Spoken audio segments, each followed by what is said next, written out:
Bonjour et bienvenue dans ce nouvel épisode de Cœur de Business 42. Aujourd'hui, nous allons partir à la découverte d'une entreprise forte de notre territoire, distributeur de boissons du sud du département de la Loire et en Haute-Loire. Dirigeant de 4e génération, il a su apporter tout son dynamisme et sa volonté de progrès, tout en gardant et valorisant les valeurs transgénérationnelles de cette entreprise familiale.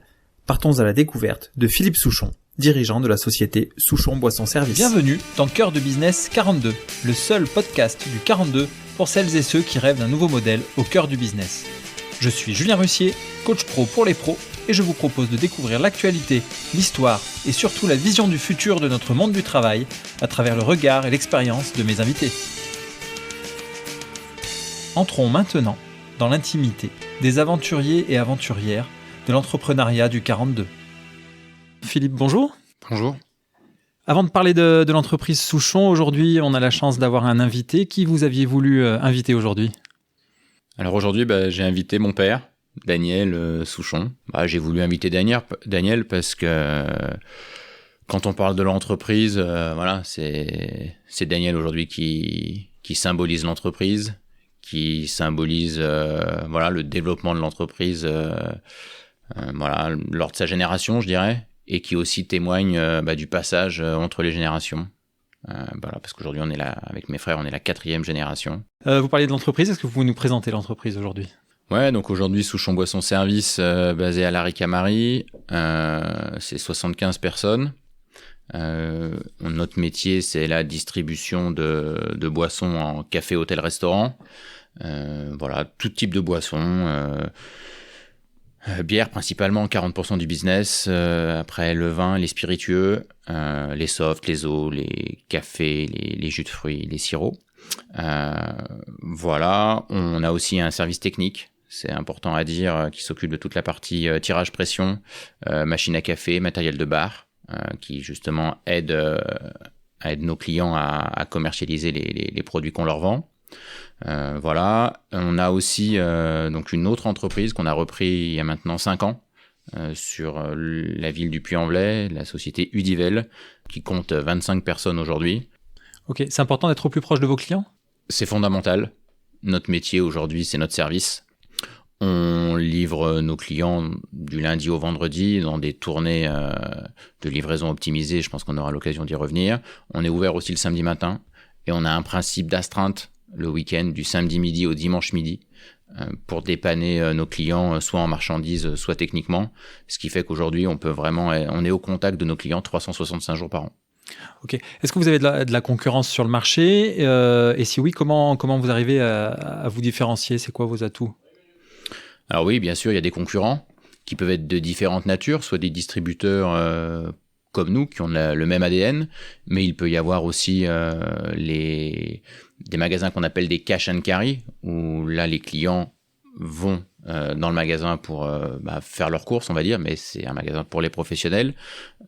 Il peut y avoir aussi des personnes qui puissent aussi vendre leurs produits en direct, ou des multicartes qui peuvent aussi promouvoir les produits. Nous, notre atout aujourd'hui, c'est vraiment la proximité avec le service au quotidien qu'on a dépeint avec le dépannage. C'est aussi le suivi par un commercial. C'est pas neutre car le commercial est là pour répondre aux attentes des clients, écouter leurs besoins. On amène aussi un service d'un point de vue technique avec la mise en place de matériel, principalement tirage pression et machine à café, parce que vous aurez beau avoir les meilleurs produits en fût ou dans un kilo de café, si derrière après le matériel n'est pas bien réglé et entretenu régulièrement, il n'y aura pas un bon rendu dans le verre ou dans la tasse du consommateur. Très bien. C'est quoi vos actualités aujourd'hui, vos enjeux ? Sur quoi vous travaillez chez Souchon Boissons Service ? Alors aujourd'hui, on travaille sur 2 axes. Le premier, c'est la multiplication des produits qui vient un petit peu révolutionner notre métier. Aujourd'hui, on a franchi en 2022 la barre des 3000 références dans le dépôt. Donc c'est vraiment très important et ça amène beaucoup de complexité. Je pense que Daniel pourra expliquer, si tout à l'heure il parle un peu de l'histoire, je pense qu'avant on pouvait parler peut-être de 300 produits il y a 30 ans. Donc de 300 à 3000, c'est plus tout à fait le même métier. Voilà, aujourd'hui le consommateur veut de plus en plus de diversité. On se doit d'amener ça à notre client, car le consommateur, quand il va en point de vente, qu'il va dans un café, hôtel, restaurant, il y va aussi pour découvrir, pour vivre de nouvelles expériences. Et tout ça, ça a des impacts chez nous. Ça a des impacts, le premier en termes de stockage. Donc voilà, on a dû réorganiser nos espaces de stockage sur les 2 dernières années. On a doublé notre plateforme extérieure aussi pour avoir plus de capacité. On est aussi obligé de modifier nos manières de réceptionner, d'approvisionner. Aujourd'hui, on a lancé la dématérialisation de tous ces process qui avant se faisaient par papier et aujourd'hui sont gérés avec des pads ou des tablettes. Ça, c'est mon grand frère Rémi qui s'occupe de toute cette partie logistique, technique, informatique et qui donc a mené à bien ces projets depuis maintenant 5-6 ans. Et l'autre pendant de cette multiplication des produits, donc en interne, je viens de l'évoquer, et puis après il y a en externe, comment on fait pour rapprocher les produits de nos clients. Et ça, là, pour le coup, donc c'est mon jeune frère Hugo qui a mis en place une application client qui permet à nos clients qui ont téléchargé l'application d'avoir le visuel des 3000 références sur leur smartphone avec la photo du produit, son prix, son descriptif. Et là où ça va même encore plus loin, c'est qu'aujourd'hui, nos clients peuvent passer leurs commandes via l'application. Ils ont leur cadencier face à eux et ils peuvent passer leurs commandes, ce qui évite le nombre d'erreurs et voilà, qui amène plus de précision. Et aussi, on amène un meilleur service à notre client. Ok, vous avez commencé à évoquer vos frères qui travaillent avec vous aujourd'hui. On y reviendra tout à l'heure. Et du coup, ça va nous emmener tout doucement vers votre jeunesse, votre enfance. Vous êtes né donc le 18 avril 1982 à Saint-Étienne. Oui. Comment s'est passée votre enfance? Dans quel cadre vous étiez? Une enfance très heureuse, quoi. Vraiment, je le dis. Je pense que voilà, j'ai le sourire quand je le dis parce que c'est vrai que voilà, j'ai eu la chance de vivre avec mes frères, avec mes parents. Avec ma grand-mère aussi, ce qui était quelque chose d'atypique. Elle a vécu 20 ans avec nous. Donc ça, c'est quand même une petite particularité. Et c'était génial. Hein. J'avais ma chambre à 3 mètres de la sienne. Et c'était une belle aventure. C'était d'autant plus atypique aussi qu'il y avait la famille paternelle qui était de l'autre côté de la cour. Donc voilà, il y avait un côté très famille chez nous. Mais voilà, qui m'en a laissé vraiment de bons souvenirs, des vacances aussi à la campagne, à Saint-Éan, un petit peu au-dessus de Saint-Étienne. Enfin vraiment, une enfance très heureuse. Et l'entente dans la famille, entre frères? Une bonne entente aussi, hein, vraiment. Une entente, une entente vraiment de frères, de frangins qui sont capables de partager des choses. La passion pour le jeu, par exemple. Hein, on adore jouer aux cartes. Donc on aime aussi les repas de famille, les sorties entre copains. Donc on a des choses qui nous rapprochent. Et dans le travail aussi, parce que c'est le côté atypique, c'est qu'aujourd'hui, on est 3 frères et on travaille tous les 3 dans l'entreprise, avec chacun des parcours différents, mais avec beaucoup de respect entre nous, beaucoup d'écoute. Mais voilà, et ça fonctionne très bien. Et je crois que le facteur clé de succès, quand même, c'est aussi le fait qu'il n'y ait pas d'ego entre nous. Et en fait, on a la chance, mais aussi la capacité à s'écouter. Et comme je dis souvent, il n'y en a pas un qui a plus raison que les autres. Quand on est tous d'accord, c'est les décisions qui sont faciles à prendre.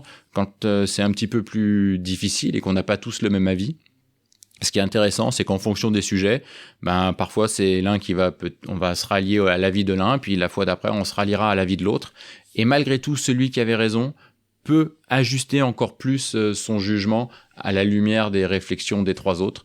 Et c'est aujourd'hui ce qui fait que ça fonctionne bien entre nous et qui, je le dis modestement, mais qui fait que je pense que ces dernières années, on a plutôt pris les bonnes décisions. Il faut que ça dure maintenant. Et un peu plus personnellement, pour revenir sur votre enfance, vous étiez qui comme fiston? Vous étiez qui comme élève? Alors comme fiston, il faudra demander à mon père. C'est ce qu'on fera tout de suite après, oui. Comme élève, j'étais plutôt un élève studieux. J'étais plutôt un élève studieux, surtout quand j'étais petit. Après, l'adolescence passant par là, je pense que j'ai fait un lycée un peu moins sérieux, mais au final, après, j'ai quand même fait mes études, de compta, de gestion, mais sans forcément avoir comme idée de travailler dans l'entreprise familiale. nos parents nous ont toujours dit, voilà, il y a l'entreprise, mais c'est pas une finalité en soi. L'important, c'est que vous fassiez ce que vous avez envie de faire. Voilà, l'important, c'est votre vie à vous. Vous faites vos études, faites votre vie. Daniel, on va vous laisser un peu la parole. Est-ce que vous pouvez nous expliquer, vous, votre vision de cette époque-là où vos 3 jeunes fils étaient à la maison et voilà. Alors, par rapport à son enfance en famille, avec sa grand-mère, enfin presque ses 2 grand-mères, il y avait une grand-mère qui était la maman de Sylvie qui a vécu à la maison et mes parents à moi qui vivaient de l'autre côté de la cour, c'est-à-dire à 20 mètres. Voilà. Donc les 2 grands-parents des 2 côtés. Et je parlais de mimétisme parce que moi, ça a été pareil. Moi, mon enfance, je l'ai passée dans la maison où j'habite d'ailleurs aujourd'hui, qui était la maison de mon grand-père, et on vivait également tous ensemble. J'ai toujours vécu ma jeunesse avec mes grands-parents, et il y avait même également la sœur de maman, ma tante, qui a travaillé dans l'entreprise, qui était beaucoup plus petite à l'époque. Cette vie un peu en collectivité, avec un partage à la fois des idées, des responsabilités, de l'écoute de l'autre. Dans la mesure où on vivait nombreux, chez moi on était 7. Tous les jours, matin, midi et soir, 7. Voilà. Et c'est peut-être inconsciemment ce qui a fait que, eh bien, on a développé chez nous cette capacité à dialoguer. Par rapport à mes enfants, j'ai de la chance parce que les 3 ont été quand même plutôt studieux. Alors j'étais un père un peu sévère. Il faudra demander aux enfants, mais voilà, j'aime bien quand il y a des règles. Voilà. Et si elles peuvent être respectées, c'est encore mieux. Et voilà, mais j'ai pas eu trop de peine à les faire respecter. On n'a jamais eu de conflit. Je me souviens pas vraiment d'avoir eu des difficultés quelconques avec les enfants, même au moment de l'adolescence. Et aujourd'hui encore, enfin moi, en tant que père, j'ai une chance extraordinaire d'avoir eu, enfin, ces partages avec mes enfants et chaque jour qui passe, je me le redis en permanence. Et c'est d'ailleurs bien pour ça que je continue avec eux et que je peux pas m'arrêter parce qu'en fait cette histoire, elle dure depuis des décennies, quoi. C'est un bonheur chaque jour, quoi. La semaine dernière, on est parti en convention 4 jours, tous les 4. C'est la plus belle semaine de mon année, quoi. Philippe, pour revenir à votre parcours, donc après votre enfance, vous avez parlé du lycée tout à l'heure. Quel est votre parcours universitaire ou d'enseignement supérieur ? J'ai fait 2 ans à l'IUT de Saint-Étienne, un IUT gestion des entreprises et des administrations. Après une maîtrise de compta finance et après un master de contrôle de gestion à la fac de Saint-Étienne. Et par rapport à votre aventure chez Souchon Boisson Service, vos premières missions réelles en tant qu'employé commencent à 16 ans ? Oui, c'est ça. Alors oui. Il file un coup de main. Voilà, exactement. Job d'été, job d'été, préparation de commandes, partir aussi en doublure avec un chauffeur si besoin.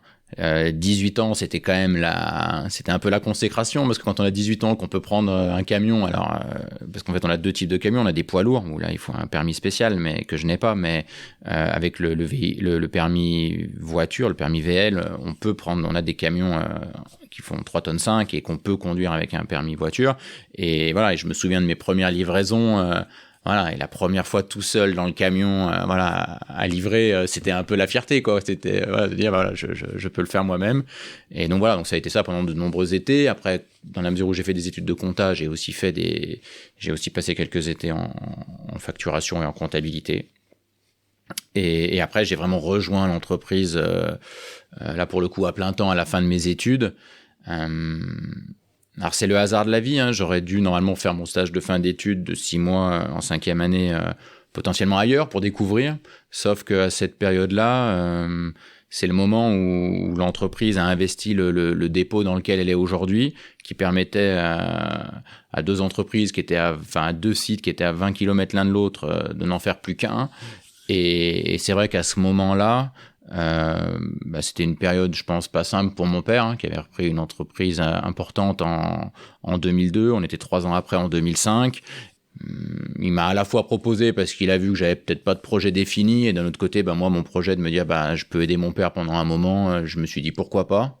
Et c'est ce que j'ai fait. Donc, j'ai aidé au début pour l'intégration du nouveau bâtiment, la refonte des tournées de livraison, parce que donc de 2 sites, on faisait tout partir d'un seul site. Donc, il a fallu refondre toutes les tournées de livraison. C'était un travail conséquent. Je suis rentré par cette porte-là. Et au final, après, je suis jamais reparti. Vous quitterez plus l'entreprise. Voilà, exactement. Vous en prenez la direction en décembre 2013. Oui. Comment ça se passe toutes ces années? Parce qu'il a fallu 8 ans pour en arriver là. Ça s'est vraiment fait petit à petit. C'était passionnant parce qu'au final, j'ai été beaucoup en contact avec mon père, justement.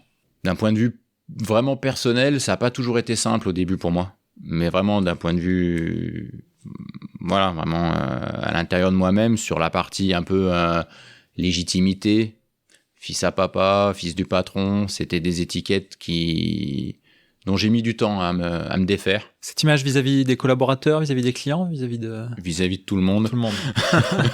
Vous-même peut-être? Certainement. Ouais. Oui, non, mais vraiment, vis-à-vis, en premier lieu, des équipes, des salariés, ensuite des clients, ensuite de mes amis, et ensuite de moi-même, je pense. Et puis voilà, le temps faisant, c'est passé petit à petit.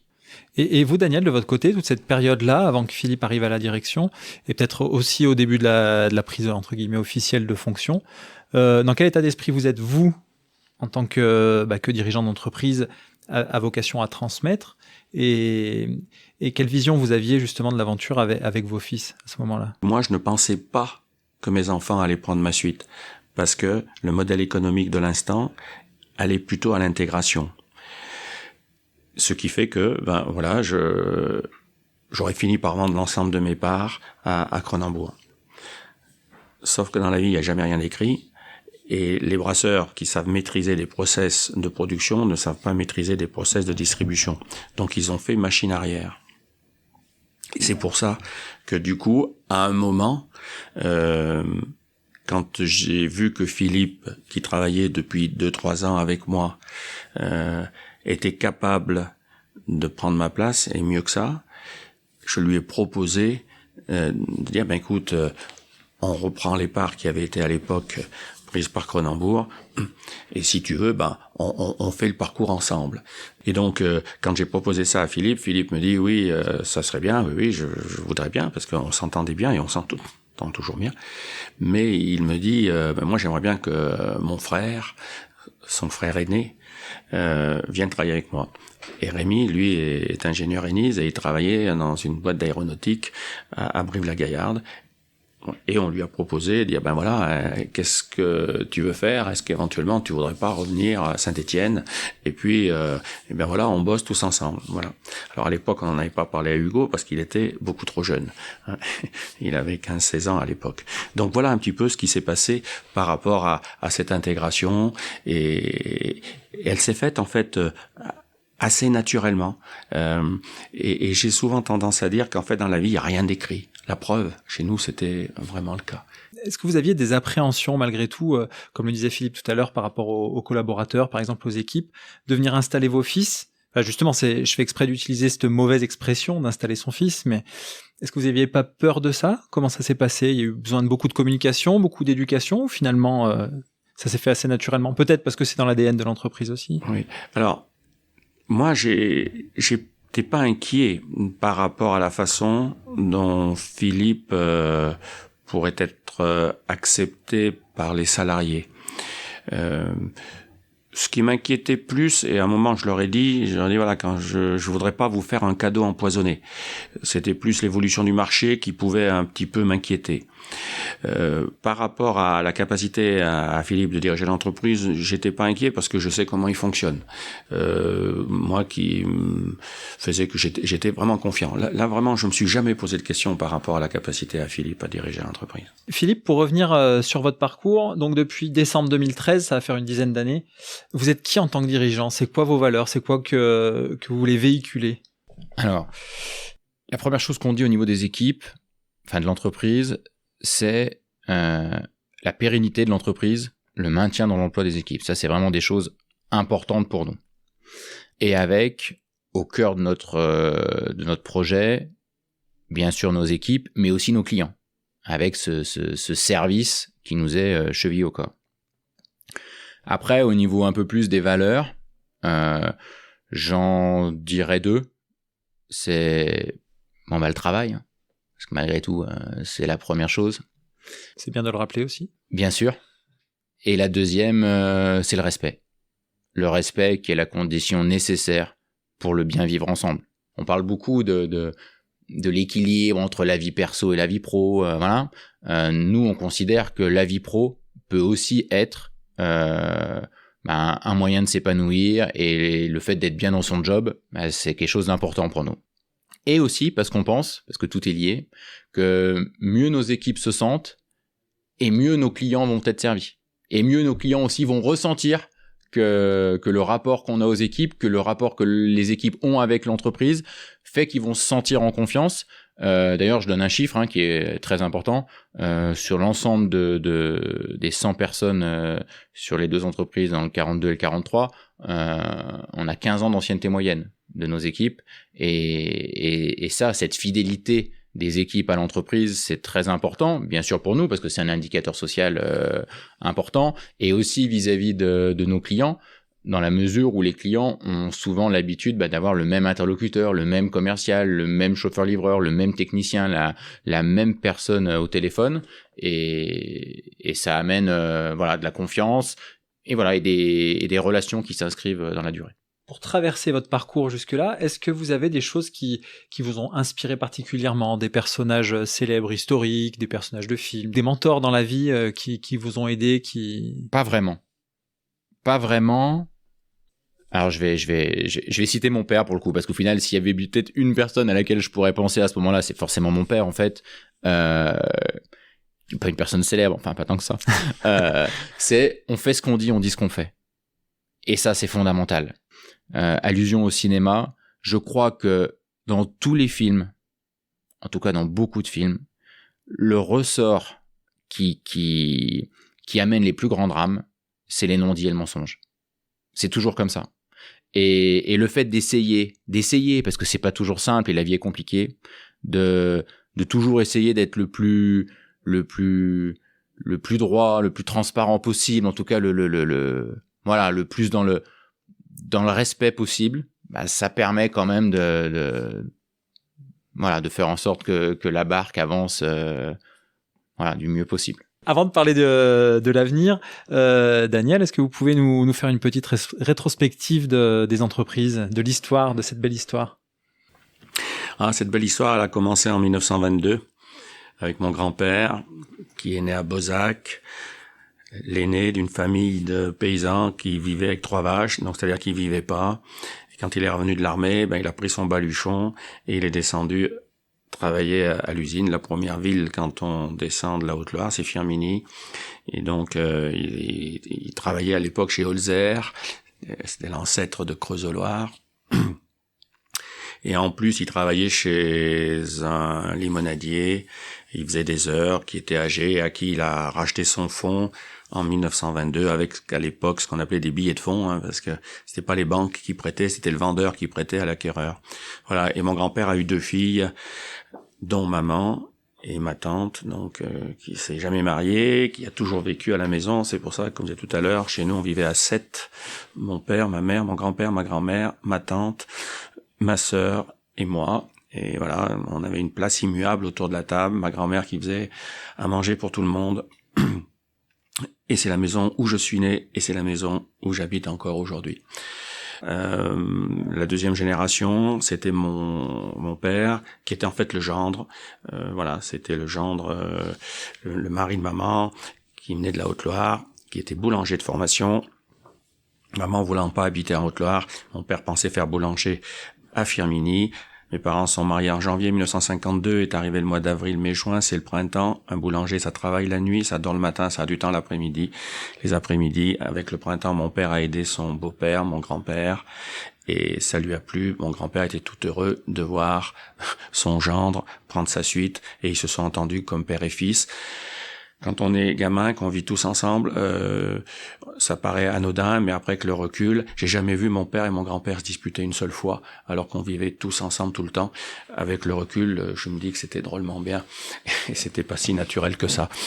Moi, j'ai fait quelques études, et personne pensait que j'allais reprendre l'affaire de mes parents, qui étaient toutes petites, hein. Il y avait 4-5 personnes. Quand j'ai fini mes études, j'ai repris un camion, et ben voilà, j'ai vu les clients, livré les clients. Et puis après, à un moment, je me suis associé avec un de mes collègues. C'est pour ça que à Saint-Étienne était un peu connu Rouchon-Souchon. Un peu difficile à dire, mais une fois qu'on l'avait bien intégré, ça restait dans les mémoires. Et donc voilà, on a fait ce développement-là à partir des années 90. La fusion a eu lieu en 1990. Après, il y a eu le départ d'un des associés, la rentrée au capital, c'est pour ça que j'avais parlé de Credembourg tout à l'heure, et puis le retournement de situation, donc la reprise par la famille de l'ensemble des parts avec la venue de Rémi. Et puis, il y a 5 ans, c'est le rachat d'un de nos confrères en Haute-Loire, la société Udivel au Puy, Union de distribution du Velay, où il n'y avait pas de succession. Et en fait, la Loire et la Haute-Loire, c'est historiquement 2 territoires très proches. La Haute-Loire ayant alimenté la Loire en main-d'œuvre. Et du coup, pour moi, c'était un juste retour-ressources. Et quand il a fallu racheter cette société, il y avait un peu de la concurrence, hein, parce on avait des confrères du Puy-de-Dôme, du Rhône, de la Loire qui s'intéressaient à cette entreprise. Et moi, j'ai dit aux enfants, au-delà de l'aspect économique, il y a cet aspect sentimental de dire on est de la Haute-Loire, il faut qu'on remonte en Haute-Loire, ce sont nos origines. Et chaque fois que je monte sur notre dépôt du Puy, je pense à cette histoire, à nos origines en Haute-Loire. Et pour une petite anecdote, la boulangerie du col du Pertuis, c'était la boulangerie familiale du côté de mon père. Et évidemment, j'ai une pensée pour mon père et mon grand-père qui était boulanger au col du Pertuis. Merci. Philippe, on vient de parler du passé, tout à l'heure on a parlé du présent, et maintenant on va parler du futur. Vous êtes jeune dirigeant. Comment vous envisagez l'avenir, que ce soit pour Souchon, mais aussi globalement le monde du travail? On est dans un monde en pleine mutation, on voit les gens qui changent, l'environnement qui change. Comment vous intégrez ça aujourd'hui? Qu'est-ce que vous y voyez comme signe? Alors le premier point, c'est au niveau écologique. On parle beaucoup des RSE aujourd'hui, responsabilité sociétale des entreprises. On a aujourd'hui, il faut le rappeler, la spécificité de notre métier, c'est que 60% des produits que nous vendons à nos clients sont des produits dans des emballages consignés, des fûts de bière ou alors dans du verre consigné qu'on récupère. Donc on descend la marchandise pleine dans les caves et on la remonte. On remonte les emballages qu'on renvoie après chez nos fournisseurs. Pour les emballages qui sont en verre perdu, on a un service de récupération du verre perdu qui nous permet là aussi d'être très vertueux, où on récupère les verres perdus dans des caisses qu'on stocke dans des bennes à verre sur le dépôt, qui sont récupérés pour le recyclage. Le troisième point qu'on fait en mode RSE, on gère complètement nos déchets sur notre site, c'est-à-dire que tous les cartons, les plastiques, on a acheté un outil qui s'appelle une presse à balles qui nous permet de faire des balles de carton et des balles de plastique qu'on peut après amener chez une personne qui va les retraiter. Un autre point sur la partie RSE, c'est la gestion optimisée de nos tournées de livraison. Ça, c'est fondamental, car aujourd'hui, on est souvent un peu pointé du doigt parce qu'on a des poids lourds qui rentrent dans les centres-villes. Et aujourd'hui, les poids lourds qui rentrent dans les centres-villes sont mal perçus, car souvent comme étant classés comme polluants. Aujourd'hui, il y a des nouvelles réglementations qui parlent de ZFE, de zones à faible émission. C'est le cas sur Saint-Étienne. Moi, ce que je dis par rapport à ça, c'est que quand un poids lourd part en livraison, par exemple dans le centre-ville de Saint-Étienne, avec 4 tonnes de marchandises pour livrer en moyenne une quinzaine de clients, si ces 15 clients devaient par leurs propres moyens aller chercher leurs marchandises chez nous ou ailleurs d'ailleurs, avec un petit véhicule utilitaire, moi je pense qu'il vaut mieux un seul poids lourd que 15 véhicules légers. Voilà, c'est le premier point. Et le deuxième point, parce que malgré tout, on entend qu'aujourd'hui, les émissions de CO2, il faut les limiter. Donc, on a pris un virage très important cet hiver où on a mis en place un nouveau carburant qui s'appelle le B100. C'est vraiment quelque chose de très novateur. Le B100, ça a été développé par une entreprise qui s'appelle Oleo 100. Et le B100, comparativement avec le gasoil qui est du B7, c'est 100% d'éléments naturels dans la constitution de ce carburant. C'est un carburant qui est fait à base de résidus de colza. C'est un carburant qui ne sera jamais en vente libre pour les particuliers parce que ce carburant on pourrait pas en produire suffisamment pour alimenter tout le monde. C'est pour ça qu'aujourd'hui il est réservé à des professionnels parce que donc justement on a rentré une cuve dédiée avec ce fameux carburant sur notre site parce que le résidu de colza est forcément une ressource finie parce qu'il serait complètement absurde de produire du colza pour faire du carburant. D'un point de vue écologique, ce serait terrible.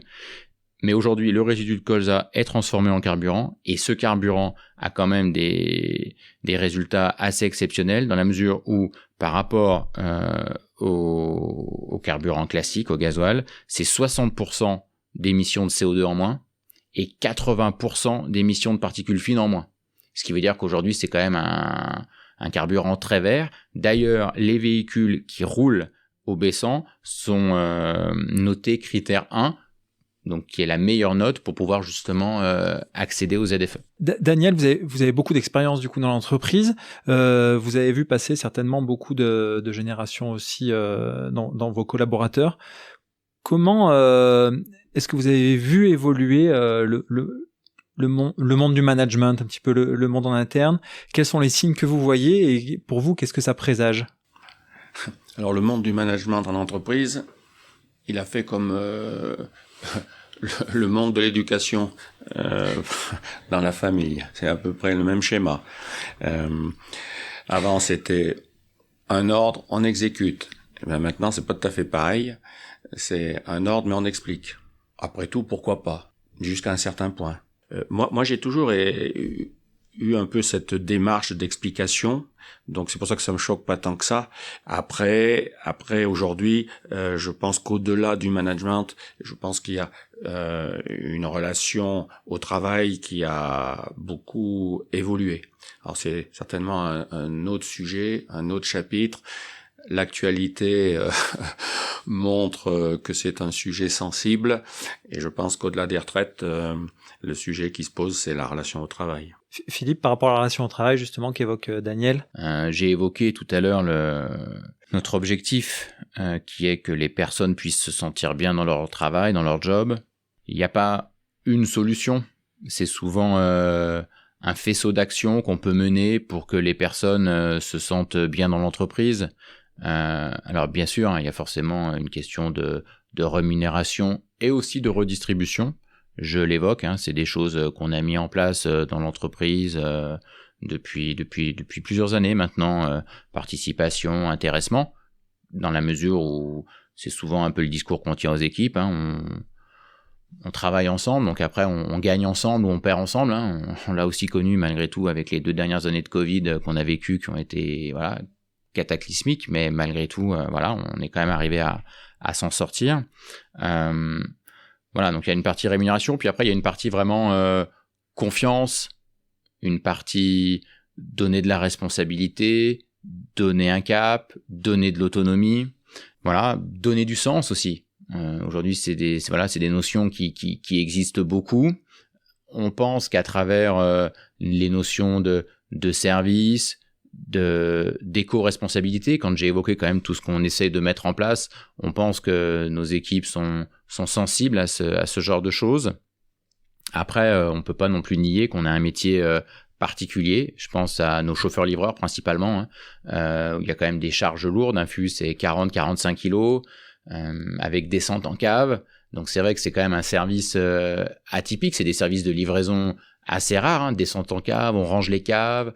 Quand je dis on range les caves, c'est-à-dire qu'on fait tourner les produits pour que les produits avec les dates les plus courtes, on les ramène devant pour mettre les dates les plus lointaines derrière. C'est forcément un métier où il y a aussi de la pénibilité.